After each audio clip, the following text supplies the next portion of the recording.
I'm Valerie Brown with Travel Adventures with Valerie Brown, and this is Bedtime Stories for Adults.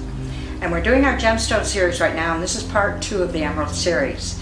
And today I'm going to be talking about emeralds from Colombia, and I'm using the book Jewel by Victoria Findlay.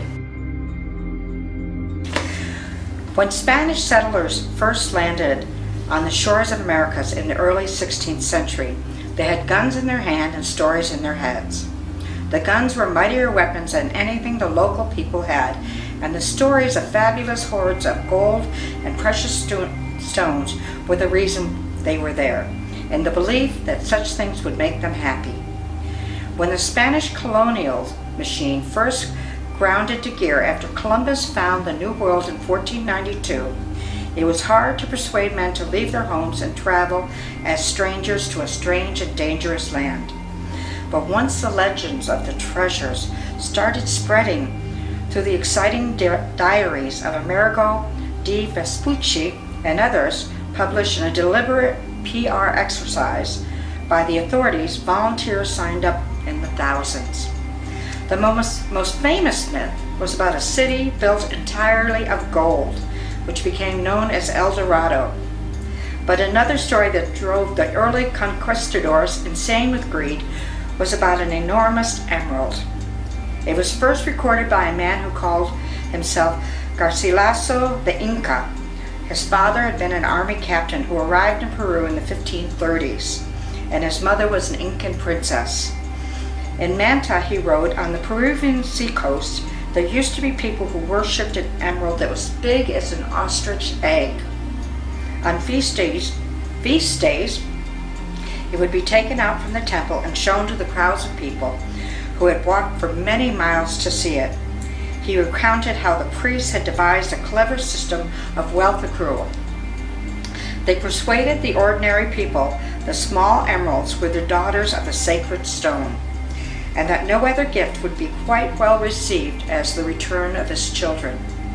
In this way they had accumulated an incomparable treasury of emeralds, and although the sacred stone was long gone when the conquistadors arrived, its precious daughters remained locked in the temple treasure chest and were discovered by Pedro de Alvarado and his companions. But this treasure trove was not enough. The Spanish wanted more. The local people didn't want to tell them anything. They believed that the light in the stones was the essence of divinity, and they wanted to protect them. But the rack, the bonfire, and other techniques honed by the Spanish Inquisition were ultimately more persuasive, and the source was revealed as a dramatic mountain ridge 45 miles northeast of what is now Bogota. There in 1537, the Spanish opened their first emerald mines in a place they called Chiver, named after the Chivha people who had once been the landowners and were now slaves. It was the same area from which the myth of El Dorado had sprung, based on the tradition that once a year the local king priest was carried to the center of the lake in Guadavita, where his attendees covered him with clay and gold dust until he glittered.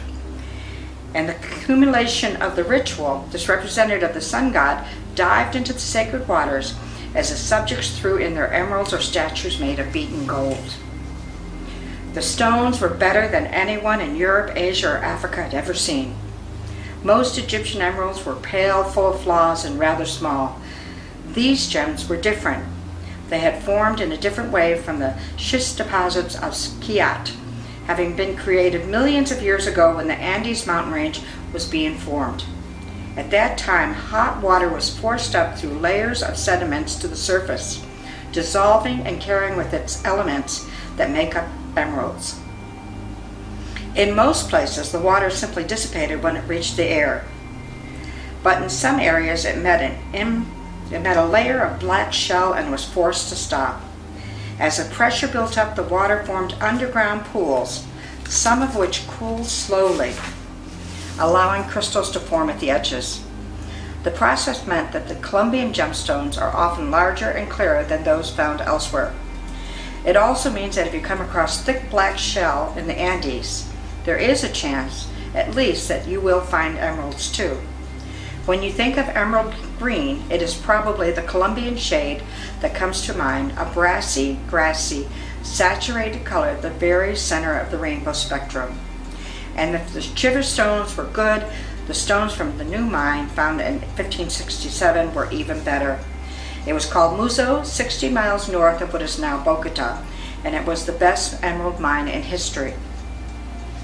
The market went mad for the jewels. The missionary Joseph de Acosta wrote in an account of his years spent in the New World that the ship that brought him back to Spain in 1587 carried 2 chests in his hold, each carrying 100 weight of emeralds weighing around 500,000 carats, about 200 pounds.